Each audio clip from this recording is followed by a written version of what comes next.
Most people talk about Kava Kava like it's a natural chill drink you can use whenever you want. But here's the part almost nobody says out loud. Kava can feel calming for some people, and it can also be a bad idea for the wrong person, the wrong product, or the wrong mix of meds and alcohol. In this video, you're going to learn what Kava actually is, what it does in your body, what kind of evidence we really have, and how to use a safety-first checklist so you don't accidentally turn a relaxing herb into a problem. And here's one change you can make today, even if you never touch Kava. Do a quick scan of your evenings and remove the stacking of sedatives. That means don't layer alcohol, sleep gummies, antihistamines, anxiety meds, and herbs all at once. One calming thing at a time. And as always, talk with a qualified clinician before you start, stop, or combine supplements with medications, especially if you have health conditions. So, what is Kava Kava, really? Kava is a plant from the South Pacific, and people have used it traditionally as a social drink made from the root. If you've ever seen it described as a tea, that's sort of close, but it's not like steeping a bag. Traditionally, the root is ground and mixed with water, and the drink is cloudy. Think of it like making a nut milk, but instead of almonds, you're using kava root, and instead of a smoothie vibe, it's more like a calming ceremonial beverage. The main active compounds people care about are called kava lactones. That word just means fat-loving plant chemicals that can affect your nervous system. And when people say kava works, what they usually mean is that it can take the edge off that wired feeling without feeling exactly like alcohol. How it works is not one simple switch. It's more like Kava nudges a few dials at the same time. Mechanism number one, it seems to influence the way your brain handles calming signals, including systems related to GABA. GABA is one of your main calming messengers. It's like the brake pedal for a busy brain.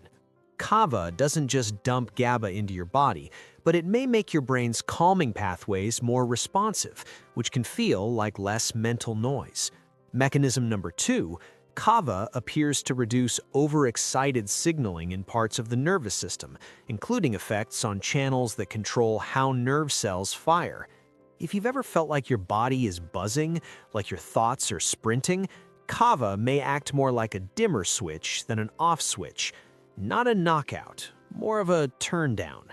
Mechanism number three, Kava may influence stress-related signaling and muscle tension in ways that feel physically calming, not just mentally calming. Some people describe it as their shoulders dropping. Some describe it as being less reactive. Now, an important question.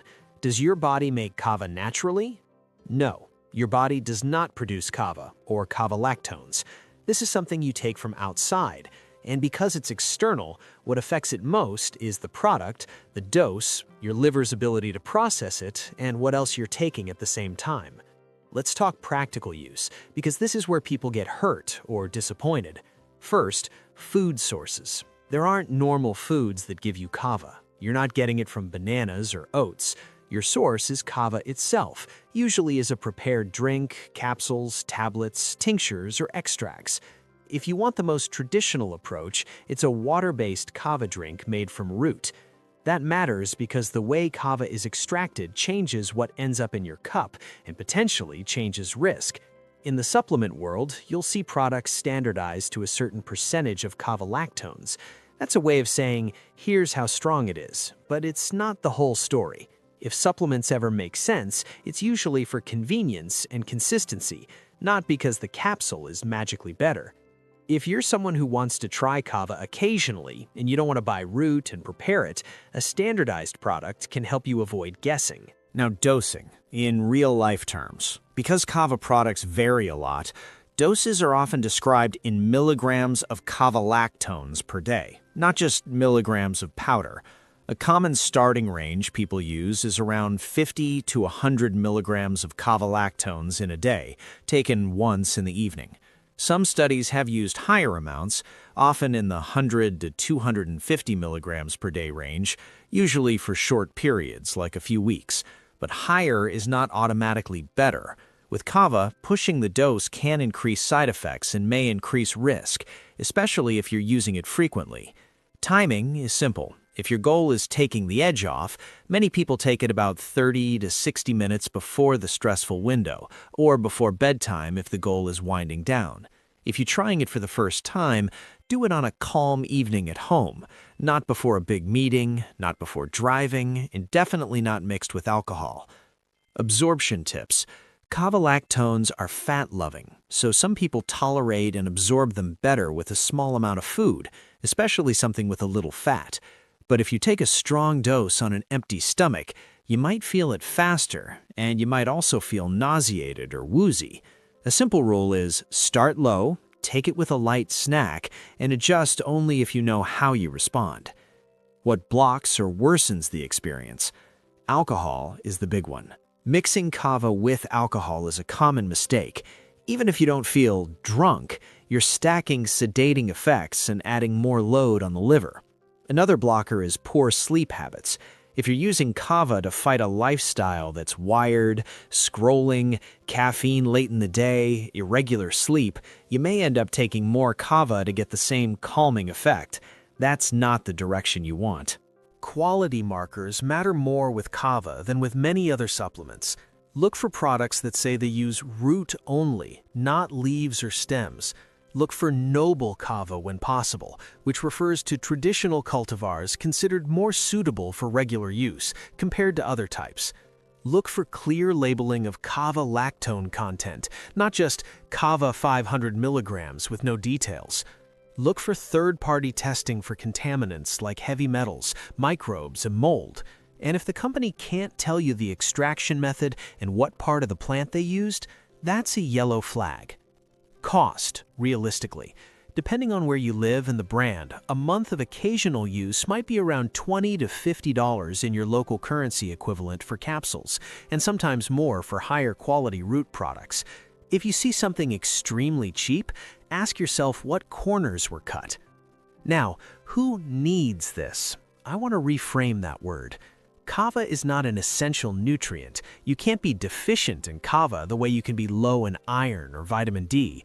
The better question is, who might consider it and who should avoid it? People who might consider kava with clinician input are adults who feel mild to moderate situational anxiety, stress tension, or trouble winding down, and who are not pregnant, not breastfeeding, not dealing with liver disease, and not using sedative medications or alcohol regularly. Even then, it's usually best as occasional support, not a daily crutch. A simple self-assessment you can do right now is this. Ask yourself, what am I actually trying to change? Is it racing thoughts at night? Is it body tension? Is it social anxiety? Is it panic symptoms? If you're having panic attacks, chest pain, severe depression, suicidal thoughts, or you're using substances to cope, kava is not your first stop. That's clinician territory right now. If you do consider kava, discuss labs with your doctor if you plan to use it more than occasionally.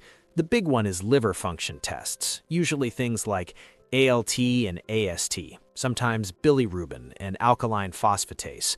These are blood tests that can catch early signs of liver stress. They're not perfect, but they're a reasonable safety tool when you're using something that is processed by the liver and has rare reports of serious liver injury. Now let's make this real with a few personas. First, you on a budget, working long hours, eating whatever is fastest, and your nervous system is always stuck in go. Your best move is not to buy a big tub of kava and hope it fixes your life. Your best move is to start with the lowest cost nervous system upgrades. Caffeine cutoff at least 8 hours before sleep, a 10-minute walk most days, and a consistent wind-down routine. If you still want to try kava, make it an occasional tool, like once or twice a week on the roughest nights, and don't stack it with alcohol or sleep meds. Second, you're vegan or you avoid animal products and you're looking for something plant-based for calm. Kava fits that preference, but you still need to think like a safety nerd. Plant-based does not mean risk-free. Your tailored move is to choose a root-only, clearly labeled product, start low, and prioritize sleep and magnesium-rich foods and protein at dinner, because under-eating can drive nighttime anxiety. Kava might be a sometimes tool, not your foundation. Third, You have a health condition, especially anything involving the liver, or you take medications for anxiety, sleep, pain, or mood. This is the highest caution group. If you have hepatitis, fatty liver disease, cirrhosis, unexplained elevated liver enzymes, or you're taking medications that already stress the liver, Kava may be a no. And if you take sedatives like benzodiazepines, sleep medications, opioid pain meds, or even strong antihistamines, Kava can increase drowsiness and impair coordination. Your tailored move is to bring a full list of meds and supplements to your clinician and ask directly about interactions and liver risk before you try anything. Now let's do the evidence reality check without hype. Research on kava for anxiety is one of the more developed areas compared with many herbs, but it's not a slam dunk. There have been randomized, placebo-controlled trials, and some reviews combining studies suggest kava can reduce anxiety scores more than placebo for some people. Many of these trials are short, often around 4 to 8 weeks, and commonly include dozens to a couple hundred people, not thousands. That means we have signals, not certainty. The evidence looks strongest for short-term relief of anxiety symptoms in certain groups, using specific standardized extracts. The evidence is weaker and more mixed for sleep, mood, and everything else you see on the internet. And even when results look positive, there's a huge caveat. Kava is not one product. Different cultivars, different extraction methods, different doses, and different quality control can create completely different outcomes. That's why one person swears it works and another feels nothing or feels sick. What we still don't know well is long-term safety with frequent use, especially across different product types.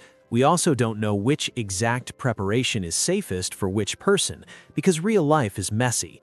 People drink alcohol, take meds, have liver differences, and buy products with inconsistent labeling. Now safety and interactions with plain rankings.